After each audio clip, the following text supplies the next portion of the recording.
La chute de la maison Usher. Edgar Allan Poe.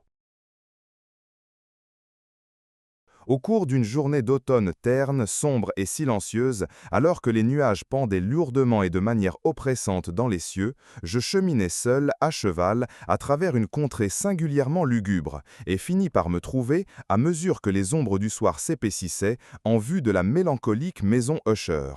Je ne sais comment cela advint, mais au premier aperçu de l'édifice, un sentiment d'accablante mélancolie envahit mon esprit. Je dis insupportable, car ce sentiment n'était tempéré par aucune de ces émotions à demi plaisantes, parce que poétiques, par lesquelles l'esprit reçoit d'ordinaire même les images naturelles les plus rudes du désert ou du terrible.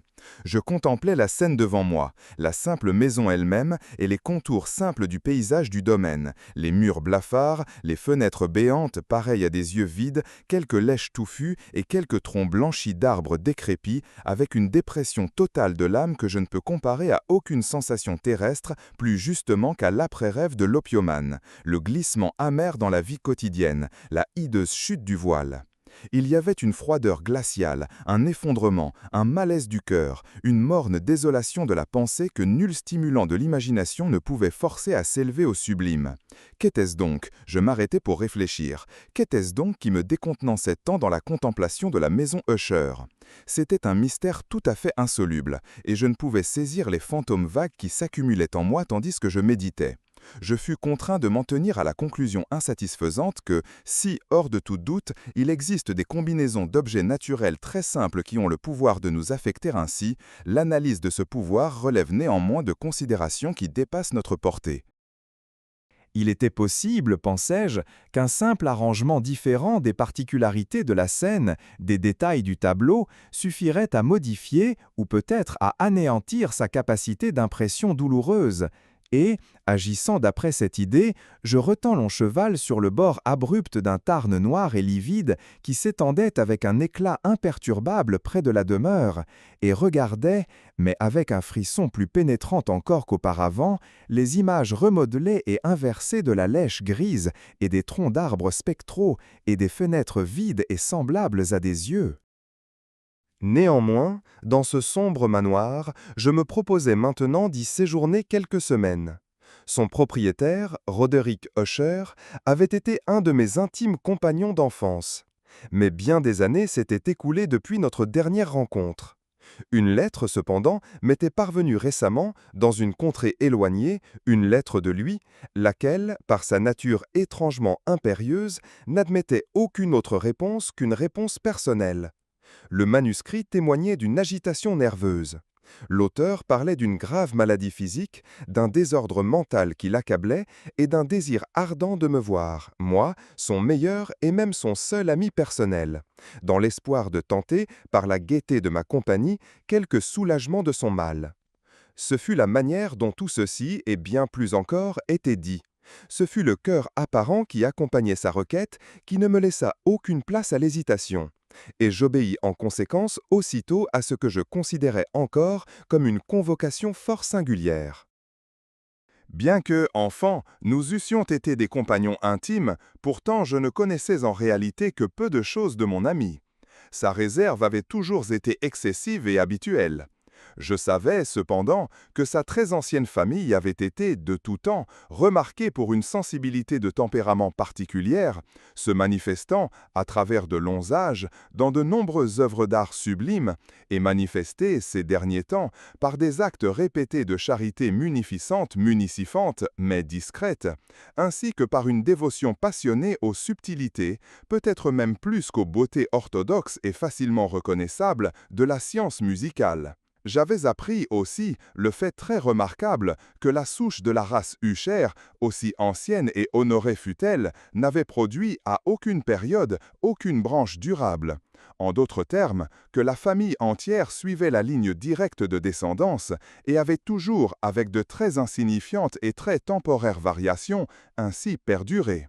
C'était ce manque, pensais-je, tout en passant en revue dans ma pensée la parfaite conformité du caractère des lieux avec le caractère accrédité des habitants, et tout en spéculant sur l'influence possible que l'un, au cours des longs siècles, aurait pu exercer sur l'autre, Ce fut ce manque peut-être de lignée collatérale et la transmission conséquente et ininterrompue de père en fils du patrimoine avec le nom qui avait finalement tellement identifié les deux qu'on avait fondu le titre originel du domaine dans l'appellation singulière et équivoque de la maison Huchère. Une appellation qui semblait inclure, dans l'esprit des paysans qui l'employaient, à la fois la famille et le manoir familial. J'ai dit que le seul effet de mon expérience quelque peu enfantine, celle de regarder dans le Tarn, avait été d'approfondir la première impression singulière. Il ne peut y avoir de doute que la conscience de l'accroissement rapide de ma superstition, car pourquoi ne pas la nommer ainsi, servit principalement à accélérer cet accroissement même. Telle est, je le sais depuis longtemps, la loi paradoxale de tous les sentiments ayant la terreur pour base. Et ce fut peut-être pour cette seule raison que, lorsque je relevai mes yeux vers la maison elle-même, de son reflet dans le bassin, une étrange fantaisie naquit dans mon esprit.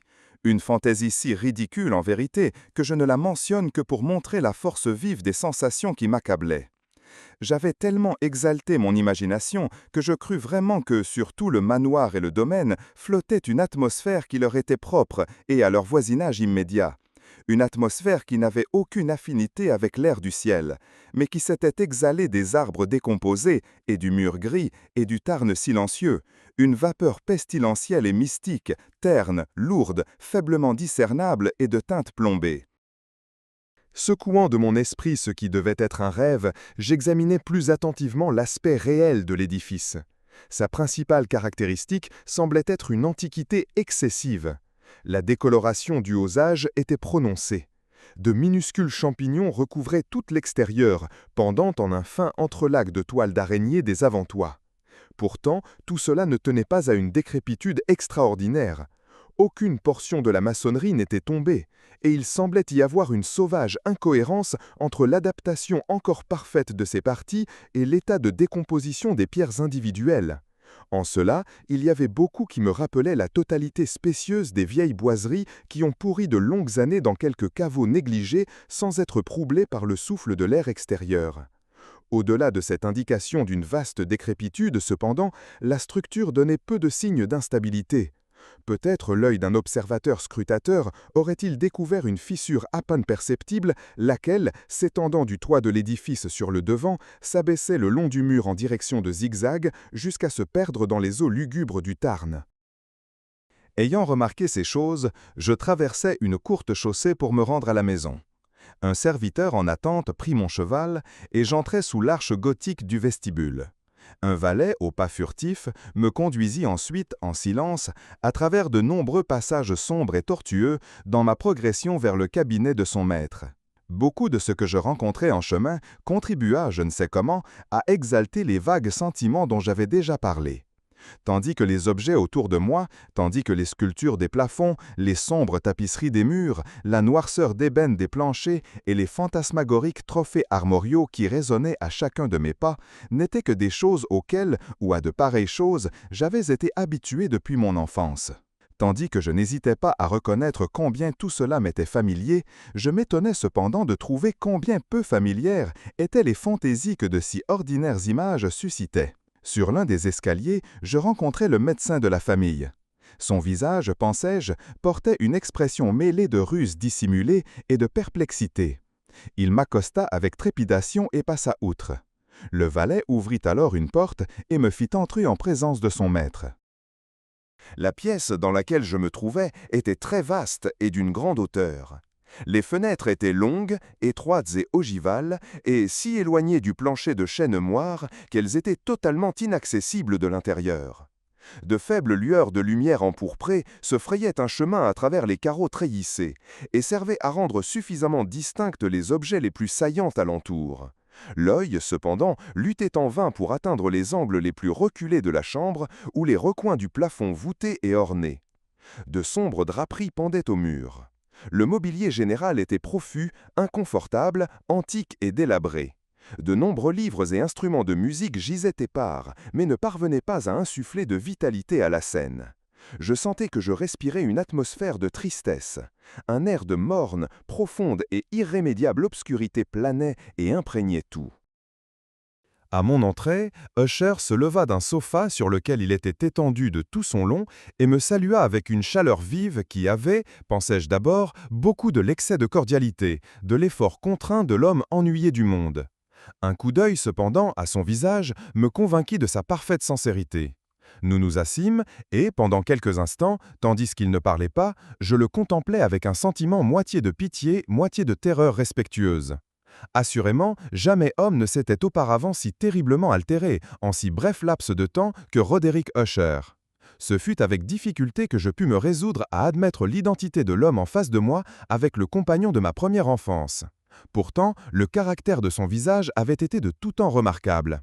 Une lividité cadavérique du teint, un œil grand, liquide et d'une luminosité incomparable, des lèvres quelque peu minces et très pâles, mais d'une courbe d'une beauté surpassante, un nez d'un délicat modèle hébraïque, mais avec une largeur de narine inhabituelle dans des formations similaires. Un menton finement modelé, indiquant, par son manque de proéminence, un manque d'énergie morale. Des cheveux d'une douceur et d'une ténuité plus que toile d'araignée, ses traits, avec une expansion démesurée au-dessus des régions des tempes, composaient un visage en somme peu facile à oublier.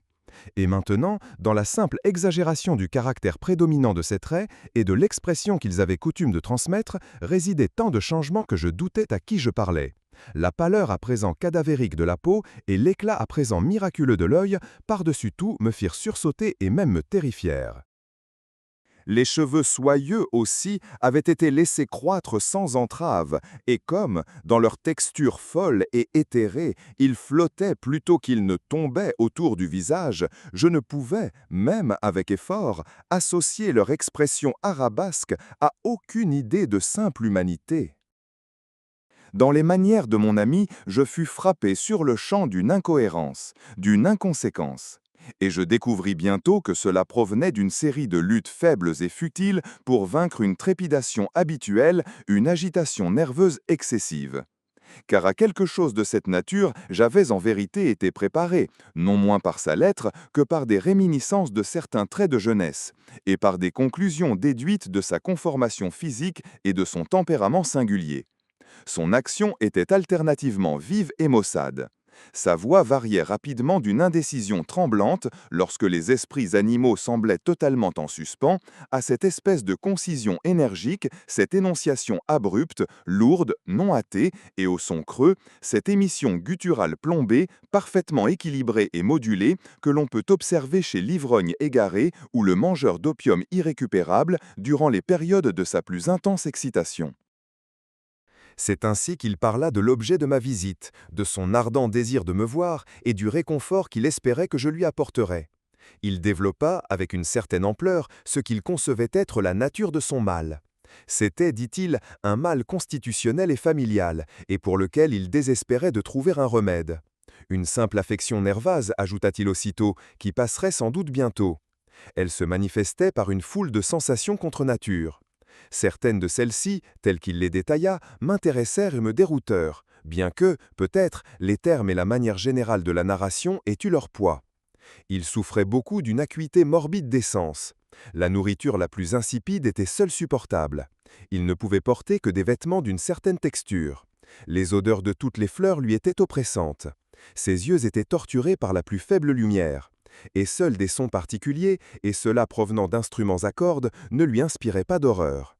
Je le trouvais l'esclave contraint d'une espèce de terreur anomale. « Je périrai, dit-il, je dois périr dans cette déplorable folie.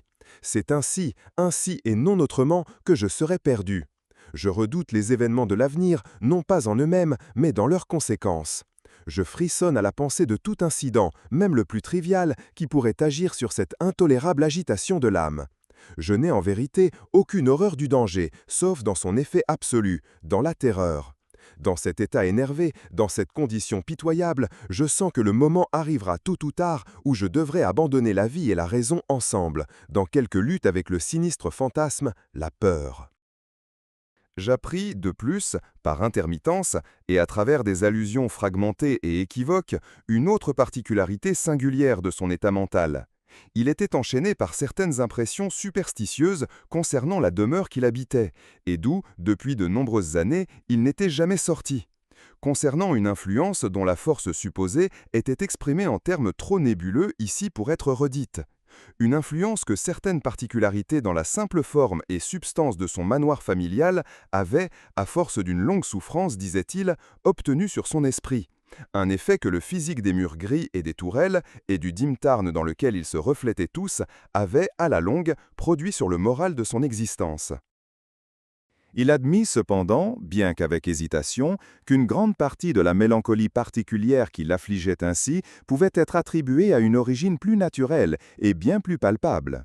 À la maladie grave et prolongée, à la dissolution évidemment approchante, même, d'une sœur tendrement aimée, sa seule compagne depuis de longues années, son dernier et unique parent sur terre. Son trépas, dit-il, avec une amertume que je ne pourrai jamais oublier, le laisserait, lui, le désespéré et le frêle, le dernier de l'ancienne race des Usher. Pendant qu'il parlait, la dame Madeleine, car tel était son nom, passa lentement par une partie éloignée de l'appartement et, sans avoir remarqué ma présence, disparut. Je la regardais avec un étonnement total, non dénué d'effroi, et pourtant je trouvais impossible d'expliquer de tels sentiments. Une sensation de stupeur m'oppressa, tandis que mes yeux suivaient ses pas qui s'éloignaient. Quand une porte, enfin, se referma sur elle, mon regard chercha instinctivement et avidement le visage du frère, mais il avait enfoui son visage dans ses mains, et je ne pus percevoir qu'une pâleur bien plus qu'ordinaire avait envahi les doigts émaciés à travers lesquels ruisselaient de nombreuses larmes passionnées. La maladie de la dame Madeleine avait longtemps déjoué l'habileté de ses médecins. Une apathie établie, un dépérissement graduel de la personne et des affections fréquentes, bien que passagères, d'un caractère partiellement cataleptique constituaient le diagnostic inhabituel. Jusqu'alors, elle avait fermement résisté à la pression de son mal et ne s'était pas finalement palitée. Mais, au crépuscule du soir de mon arrivée à la maison, elle succomba, ainsi que son frère me le dit la nuit avec une agitation indicible, au pouvoir prostrateur du destructeur, et j'appris que l'aperçu que j'avais eu d'elle serait ainsi probablement le dernier que j'obtiendrais, que la dame, du moins de son vivant, ne serait plus vue par moi. Pendant plusieurs jours suivants, son nom ne fut mentionné ni par Usher ni par moi-même. Et durant cette période, je m'employai avec un zèle sincère à soulager la mélancolie de mon ami. Nous peignîmes et lûmes ensemble, où j'écoutais, comme dans un rêve, les improvisations sauvages de sa guitare parlante. Et ainsi, à mesure qu'une intimité plus étroite et toujours plus étroite m'admit plus sans réserve dans les recoins de son esprit, plus amèrement encore je perçus la futilité de toute tentative de réjouir un esprit, d'où l'obscurité, comme une qualité positive inhérente, se déversait sur tous les objets de l'univers moral et physique en une radiation incessante de ténèbres. Je porterai toujours en moi le souvenir des nombreuses heures solennelles que je passais ainsi seul avec le maître de la maison Usher. Pourtant, je faillirais à toute tentative de rendre une idée du caractère exact des études ou des occupations auxquelles il m'associait ou dans lesquelles il me guidait. Une idéalité exaltée et fortement altérée jetait un éclat sulfureux sur tout. Ces longues complaintes improvisées résonneront éternellement dans mes oreilles. Entre autres choses, je garde péniblement en mémoire une certaine perversion et amplification singulière de l'air sauvage de la dernière valse de von Weber. Des tableaux sur lesquels sa fantaisie élaborée méditait et qui prenaient, touche après touche, une vagueur devant laquelle je frissonnais d'autant plus intensément que je frissonnais sans savoir pourquoi. De ces tableaux, aussi vives que leurs images soient maintenant devant moi, je tenterai en vain de tirer plus qu'une petite portion qui pût se contenir dans le cadre de simples mots écrits. Par la simplicité absolue, par la nudité de ses créations, il arrêtait et subjuguait l'attention. Si jamais mortel a peint une idée, ce mortel était Roderick Usher. Pour moi du moins, dans les circonstances qui m'entouraient alors, il s'élevait des pures abstractions que l'hypocondriaque parvenait à jeter sur sa toile, une intensité de terreur intolérable dont je n'avais jamais ressenti la moindre ombre dans la contemplation des rêveries certes lumineuses mais trop concrètes de Fuseli. Une des conceptions fantasmagoriques de mon ami, ne participant pas si rigidement de l'esprit d'abstraction, peut être esquissée, quoique faiblement, en mots. Un petit tableau représentait l'intérieur d'une très longue voûte ou d'un tunnel rectangulaire, aux murs bas, lisses, blancs et sans interruption ni ornement. Certains détails accessoires du dessin servaient bien à exprimer l'idée que cette excavation se situait à une profondeur excessive sous la surface de la terre. Nul débouché n'était visible dans aucune partie de sa vaste étendue, et aucune torche ni autre source de lumière artificielle n'était discernable. Pourtant, un flot de rayons intenses se répandait partout et baignait le tout d'une splendeur sinistre et déplacée. J'ai déjà parlé de cette condition morbide du nerf auditif qui rendait toute musique intolérable aux souffrants, à l'exception de certains effets d'instruments à cordes. Ce fut, peut-être, les limites étroites auxquelles il se confinait ainsi sur la guitare qui donnèrent naissance, en grande partie, au caractère fantastique des interprétations. Mais la facilité fervente de ces impromptus ne pouvait s'expliquer ainsi. Elle devait être, et était, dans les notes, aussi bien que dans les paroles de ces fantaisies sauvages, car il s'accompagnait non rarement d'improvisations verbales rimées, le résultat de cette intense concentration et recueillement mental auquel j'ai précédemment fait allusion comme n'étant observable qu'en des moments particuliers de la plus haute excitation artificielle. Les paroles d'une de ces rhapsodies m'étaient restées facilement en mémoire. J'en fus, peut-être, d'autant plus fortement impressionné lorsqu'il la débita, parce que, dans le courant sous-jacent ou mystique de sa signification, je crus percevoir, et pour la première fois, une pleine conscience de la part d'Usher du vacillement de sa noble raison sur son trône. Les vers, qui étaient intitulés « Le palais hanté », couraient très approximativement, sinon exactement, comme suit. Dans la plus verte de nos vallées, par de bons anges habités, jadis un palais juste et auguste, palais radieux, dressa sa tête. Au sein du domaine du monarque pensé, il se tenait là.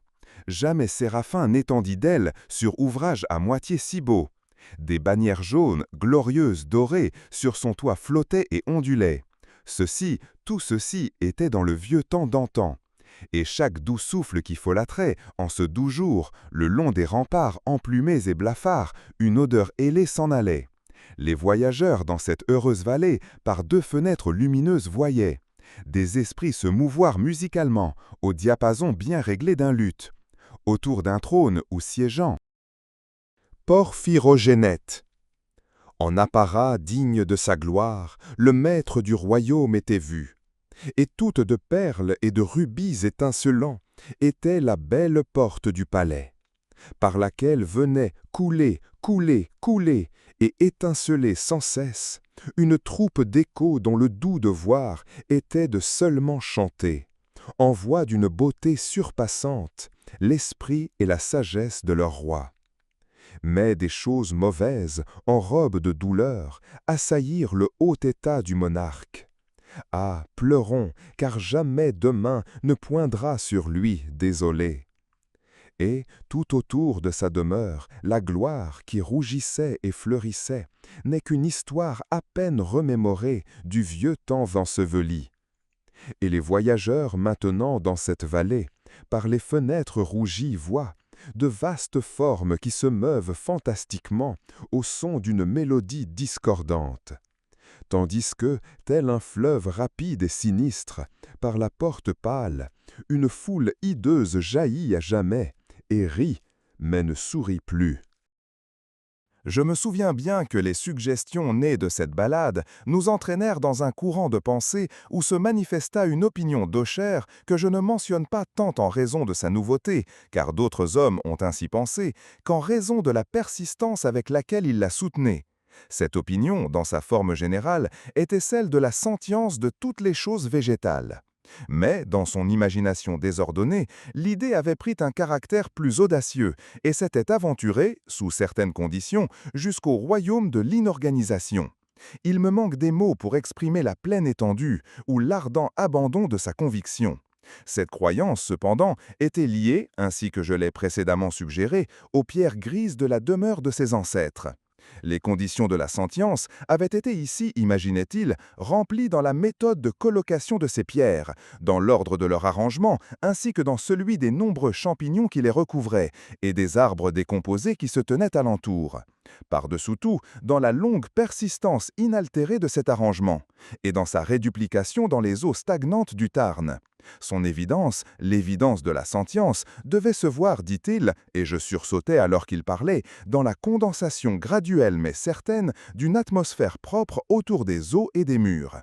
Le résultat était perceptible, ajouta-t-il, dans cette influence silencieuse mais importune et terrible qui, pendant des siècles, avait façonné les destinées de sa famille, et qui l'avait fait de lui ce que je voyais maintenant, ce qu'il était. De telles opinions n'appellent aucun commentaire, et j'en en ferai point. Nos livres, les livres qui, pendant des années, avaient formé une part non négligeable de l'existence mentale du malade, étaient, comme on pouvait s'y attendre, en parfaite adéquation avec ce caractère de fantasme. Nous nous penchions ensemble sur des œuvres telles que le Werwer et Chartreuse de Gresset, le Belphégor de Machiavel, Les cieux et l'enfer de Swedenborg, le Voyage souterrain de Nicolas Klim de Holberg, la chiromancie de Robert Fludd, de Jean d'Indaginé et de Delachambre, le Voyage dans le lointain bleu de Tieck et la Cité du Soleil de Campanella. Un volume favori était une petite édition in octavo du Directorium Inquisitorium par le dominicain Émeric de Gironne. Et il y avait des passages dans Pomponius Mela sur les anciens satyres africains et les Eugipans devant lesquels Usher restait des heures à rêver. Son plus grand plaisir, cependant, se trouvait dans la lecture d'un livre en quarto gothique extrêmement rare et curieux, le manuel d'une église oubliée, Les Vigiliae Mortuorum Secundum Coram Ecclesia Maguntinae. Je ne pouvais m'empêcher de penser au rituel sauvage de cet ouvrage et à son influence probable sur l'hypocondriaque, lorsque, un soir, m'ayant brusquement informé que la dame Ladeline n'était plus, il déclara son intention de préserver son corps pendant une quinzaine de jours, avant son inhumation finale, dans l'un des nombreux caveaux des murs principaux du bâtiment. La raison mondaine, cependant, assignée à cette singulière démarche, était une de celles que je ne me sentais pas libre de contester. Le frère avait été amené à sa résolution, ainsi me le dit-il, par la considération du caractère inhabituel de la maladie de la défunte, de certaines enquêtes importunes et pressantes de la part de ses médecins et de la situation éloignée et exposée du cimetière de la famille. Je ne nierai pas que, lorsque je me remémorais le visage sinistre de la personne que j'avais rencontrée dans l'escalier le jour de mon arrivée à la maison, je n'eus aucun désir de m'opposer à ce que je considérais au mieux comme une précaution inoffensive et nullement contre nature. À la demande d'Usher, je l'aidais personnellement dans les préparatifs de l'inhumation temporaire. Le corps ayant été mis en cercueil, nous deux seuls le portâmes à sa dernière demeure. Le caveau où nous le déposâmes et qui était resté si longtemps sans être ouvert que nos torches, à demi étouffées par son atmosphère oppressante, nous laissaient peu de champ pour l'investigation, était petit, humide et entièrement dépourvu de tout moyen d'admission de la lumière. Il gisait, à grande profondeur, immédiatement sous la partie du bâtiment où se trouvait mon propre appartement de sommeil. Il avait été utilisé apparemment aux époques féodales lointaines pour les pires desseins d'un donjon, et, plus tard, comme lieu de dépôt pour la poudre ou toute autre substance hautement combustible, car une partie de son sol et tout l'intérieur d'une longue arcade par laquelle nous l'atteignions était soigneusement gainée de cuivre. La porte, de fer massif, avait été aussi protégée de manière similaire. Son poids immense produisait un son aigu et grinçant inhabituel lorsqu'elle tournait sur ses gonds. Ayant déposé notre fardeau lugubre sur des tréteaux dans cette région d'horreur, nous écartâmes partiellement le couvercle encore dévissé du cercueil et regardâmes le visage du défunt. Une ressemblance frappante entre le frère et la sœur attira alors pour la première fois mon attention.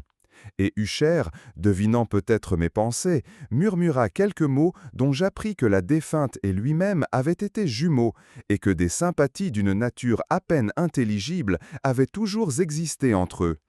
Nos regards, cependant, ne s'attardèrent pas longtemps sur la morte, car nous ne pouvions la contempler sans être saisis d'effroi. La maladie qui avait ainsi enseveli la dame dans la fleur de l'âge avait laissé, comme de coutume dans toutes les maladies de caractère strictement cataleptique, la moquerie d'une légère rougeur sur la poitrine et le visage, et ce sourire suspectement persistant sur la lèvre qui est si terrible dans la mort. Nous remîmes et vissâmes le couvercle, et, ayant verrouillé la porte de fer, nous nous acheminâmes avec peine vers les appartements à peine moins lugubres de la partie supérieure de la maison. Et maintenant, plusieurs jours d'amère affliction s'étant écoulés, un changement notable s'opéra dans les traits du désordre mental de mon ami. Son maintien habituel avait disparu, ses occupations ordinaires étaient négligées ou oubliées. Il errait de chambre en chambre d'un pas précipité, inégal et sans but. La pâleur de son visage avait pris, si possible, une teinte plus spectrale, mais la luminosité de son œil s'était entièrement éteinte. La raucité autrefois occasionnelle de son ton ne se faisait plus entendre, et un trémolo, comme d'une terreur extrême, caractérisait habituellement ses paroles. Il y eut des moments, en vérité, où je pensais que son esprit sans cesse agité peinait sous le poids d'un secret oppressant, qu'il luttait pour divulguer avec le courage nécessaire. D'autres fois encore, j'étais contraint de tout attribuer aux simples divagations inexplicables de la folie, car je le voyais fixer le vide pendant de longues heures, dans une attitude de la plus profonde attention, comme s'il écoutait quelque son imaginaire. Il n'était pas étonnant que son état terrifiât, qu'il m'infectât. Je sentis ramper sur moi, par degrés lents mais certains, les influences sauvages de ses propres superstitions fantastiques mais imposantes. Il fut, surtout, en me retirant à mon lit tard dans la nuit du 7e ou 8e jour, après avoir déposé la dame Madeleine dans le donjon, que j'éprouvai toute la puissance de tels sentiments. Le sommeil ne s'approcha point de ma couche, tandis que les heures s'écoulaient et s'écoulaient. Je luttais pour chasser par la raison la nervosité qui m'oppressait.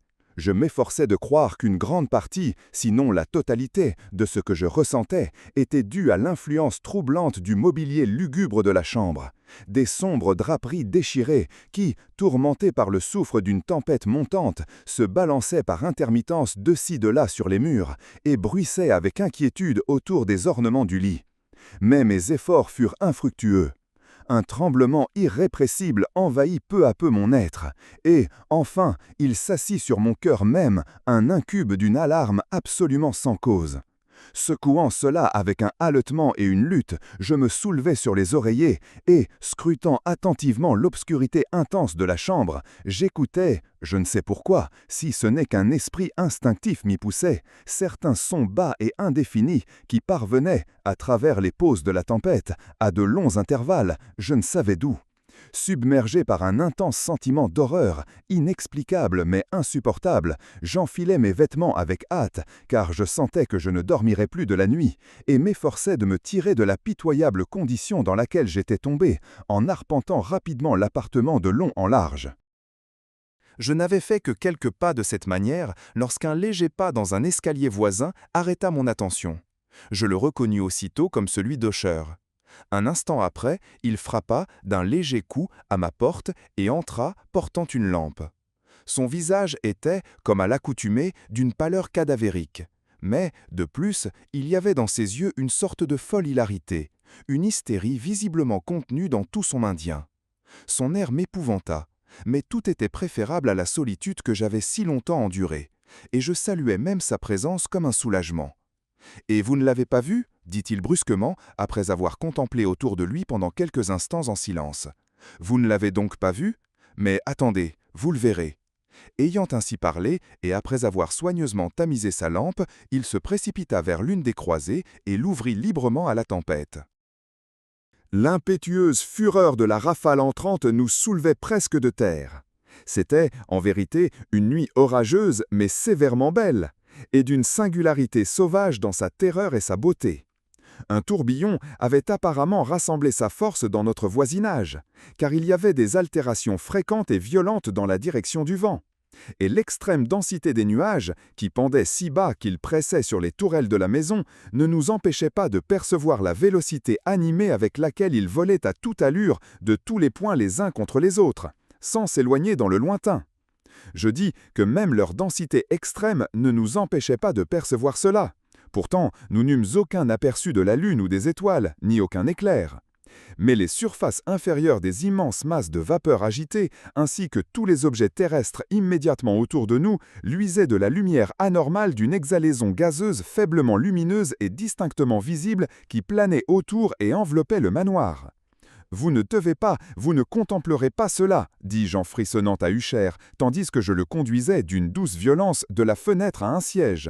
Ces apparitions qui vous troublent ne sont que des phénomènes électriques peu communs, ou il se peut qu'elles aient leur origine spectrale dans le miasme putride du Tarn. Fermons cette croisée. L'air est glacial et dangereux pour votre constitution. Voici un de vos romans favoris. Je lirai et vous écouterez, et ainsi nous passerons ensemble cette terrible nuit. » L'ancien volume que j'avais pris était le Mad Triste de Sir Lancelot Canning, mais je l'avais appelé un favori du chœur, plus par triste plaisanterie que sérieusement, car en vérité, il y a peu dans sa prolixité informe et dénuée d'imagination qui eût pu intéresser la haute et spirituelle idéalité de mon ami. C'était cependant le seul livre immédiatement à portée de main, et j'entretenais une vague espérance que l'excitation qui agitait maintenant l'hypocondriaque pût trouver quelque soulagement, car l'histoire des désordres mentaux est pleine d'anomalies similaires, même dans l'extrême folie de ce que je lirais. À vrai dire, si j'avais pu juger d'après l'air de vivacité sauvage et tendue avec lequel il écoutait, ou semblait écouter, les mots du récit, j'aurais pu me féliciter du succès de mon dessein. J'étais parvenu à ce passage bien connu du récit, où Ethelred, le héros du Mad Triste, ayant vainement cherché une admission paisible dans la demeure de l'ermite, procède à forcer son entrée. Ici, on s'en souviendra, les mots du récit courent ainsi. Et Ethelred, qui était par nature d'un cœur vaillant et qui était de surcroît puissant en raison de la force du vin qu'il avait bu, n'attendit plus pour parlementer avec l'ermite, qui, en vérité, était d'un esprit obstiné et malveillant, mais, sentant la pluie sur ses épaules et craignant la montée de la tempête, brandit sa masse d'emblée et, à coup, fit rapidement place dans les planchages de la porte pour sa main gantée de fer.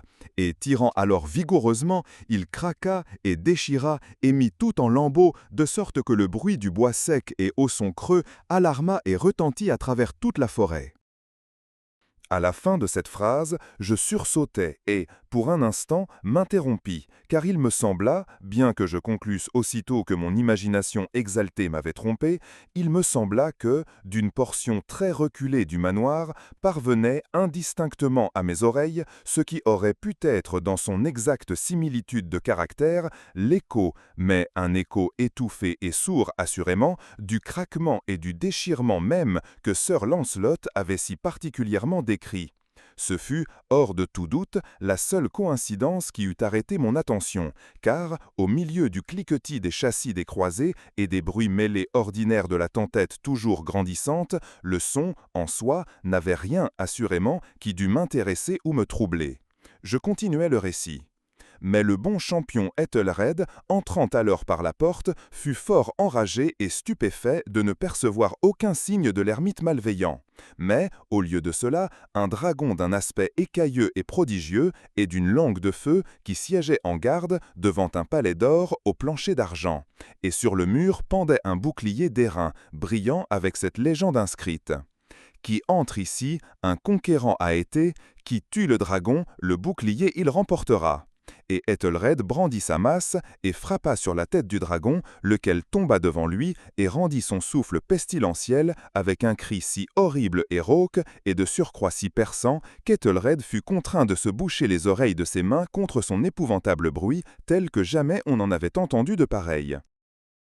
Là encore, je m'interrompis brusquement, et cette fois avec un sentiment de sauvage étonnement, car il ne pouvait y avoir le moindre doute que, dans cette occurrence, j'entendis réellement, bien que je trouvais impossible de dire de quelle direction il provenait, un son bas et apparemment lointain, mais âpre, prolongé et des plus singuliers, de cris ou de grincements, la contrepartie exacte de ce que mon imagination avait déjà évoqué pour le hurlement surnaturel du dragon, tel que décrit par le romancier. Accablé, comme je l'étais assurément, par l'occurrence de cette seconde et des plus extraordinaires coïncidences, par 1000 sensations contradictoires, où l'étonnement et l'extrême terreur prédominaient, je conservais néanmoins une présence d'esprit suffisante pour éviter d'exciter, par quelque observation que ce fût, la nervosité sensible de mon compagnon. Je n'étais nullement certain qu'il eût remarqué les sons en question, bien que, assurément, une étrange altération se fût durant les dernières minutes opérée dans son maintien. D'une position faisant face à la mienne, il avait progressivement tourné sa chaise de manière à s'asseoir le visage tourné vers la porte de la chambre, et ainsi je ne pus que partiellement percevoir ses traits, bien que je visse que ses lèvres tremblaient comme s'il murmurait inaudiblement. Sa tête était tombée sur sa poitrine, pourtant je savais qu'il n'était pas endormi, à la large et rigide ouverture de l'œil que j'apercevais de profil. Le mouvement de son corps, lui aussi, était en désaccord avec cette idée, car il se balançait d'un côté à l'autre d'un mouvement doux mais constant et uniforme. Ayant rapidement pris note de tout cela, je repris le récit de Sir Lancelot, qui se poursuivit ainsi. Et alors, le champion, ayant échappé à la terrible fureur du dragon, se ressouvenant du bouclier d'airain et de la rupture de l'enchantement qui pesait sur lui, éloigna la carcasse de son chemin devant lui et s'approcha vaillamment sur le pavé d'argent du château, là où le bouclier était sur le mur, lequel, en vérité, n'attendit point sa pleine venue, mais tomba à ses pieds sur le plancher d'argent avec un son retentissant des plus puissants et terribles. À peine ces syllabes eurent-elles passé mes lèvres que, comme si un bouclier d'airain avait en effet, à l'instant, lourdement tombé sur un plancher d'argent, je perçus une distincte, sourde, métallique et sonore, mais apparemment étouffée, réverbération. Complètement bouleversé, je me levai d'un bond, mais le balancement mesuré du chair demeura imperturbable. Je me précipitai vers la chaise sur laquelle il était assis. Ses yeux étaient fixés rigidement devant lui et sur tout son visage régnait une rigidité de pierre. Mais, tandis que je posais ma main sur son épaule, un fort frisson parcourut toute sa personne. Un sourire maladif tremblotait sur ses lèvres, et je vis qu'il parlait d'un murmure bas, précipité et incohérent, comme s'il était inconscient de ma présence. Me penchant étroitement sur lui, je bus enfin l'horrible signification de ses paroles. « Ne l'entendez-vous pas ? Oui, je l'entends, et je l'ai entendu, longtemps, longtemps, longtemps, depuis de longues minutes, de longues heures, de longs jours, je l'ai entendu, pourtant je n'osais pas. Oh, ayez pitié de moi, misérable que je suis. Je n'osais pas parler. Nous l'avons mise vivante dans la tombe. Ne vous ai-je pas dit que mes sens étaient d'une acuité extrême ? Je vous dis maintenant que j'ai entendu ces premiers faibles mouvements dans le cercueil creux. Je les ai entendus il y a de très nombreux jours. Pourtant je n'osais pas parler. Et maintenant, cette nuit, Ethelred, le fracas de la porte de l'ermite, et le cri de mort du dragon, et le retentissement du bouclier. Dis plutôt, le déchirement de son cercueil, et le grincement des gonds de fer de sa prison, et ses luttes au sein de l'arcade cuivrée de la voûte. Oh, où fuirai-je? Ne sera-t-elle pas ici bientôt? Ne se hâte-t-elle pas de me reprocher ma précipitation? N'ai-je pas entendu son pas sur l'escalier? Ne distingue-je pas ce battement lourd et horrible de son cœur? Fou! Ici, il bondit furieusement sur ses pieds et hurla ses syllabes comme si dans l'effort il rendait son âme. Fou! Je vous dis qu'elle se tient maintenant sans la porte. Comme si dans l'énergie surhumaine de son énonciation s'était trouvée la puissance d'un sortilège, les immenses panneaux antiques vers lesquels le locuteur pointait s'ouvrirent lentement, à l'instant même, révélant leur gueule lourde et d'ébène. C'était l'œuvre de la rafale impétueuse, mais alors, sans ces portes, se tenait réellement la figure haute et enveloppée de la dame Madeleine du Cher. Il y avait du sang sur ses robes blanches, et la preuve d'une lutte acharnée sur chaque partie de sa forme émaciée. Un instant, elle demeura tremblante et chancelant çà et là sur le seuil, puis, avec un faible gémissement, tomba lourdement en avant sur la personne de son frère, et dans ses violentes et désormais dernières agonies de mort, le porta au sol, cadavre et victime des terreurs qu'il avait anticipées. De cette chambre et de cette demeure, je m'enfuis épouvanté. La tempête sévissait encore dans toute sa fureur tandis que je me trouvais à traverser l'ancienne chaussée. Soudain, une lumière sauvage jaillit le long du sentier, et je me tournai pour voir d'où une clarté si inhabituelle pouvait avoir émané, car la vaste demeure et ses ombres étaient seules derrière moi. La clarté était celle de la lune pleine, descendante et rouge sang, qui brillait maintenant vivement à travers cette fissure autrefois à peine discernable, dont j'ai précédemment parlé comme s'étendant du toit du bâtiment en direction en zigzag jusqu'à la base. Tandis que je contemplais, cette fissure s'élargit rapidement, un souffle féroce du tourbillon survint, l'astre entier éclata soudainement à ma vue, mon cerveau chancela tandis que je voyais les murs massifs se précipiter en pièces. Il y eut un long son tumultueux et hurlant comme la voix de 1000 eaux, et le Tarn profond et humide à mes pieds se referma sombrement et silencieusement sur les fragments de la maison Usher. Watson, Dr. Percival, Spallanzani, and especially the Bishop of Llandaff. See Chemical Essays, Volume 5.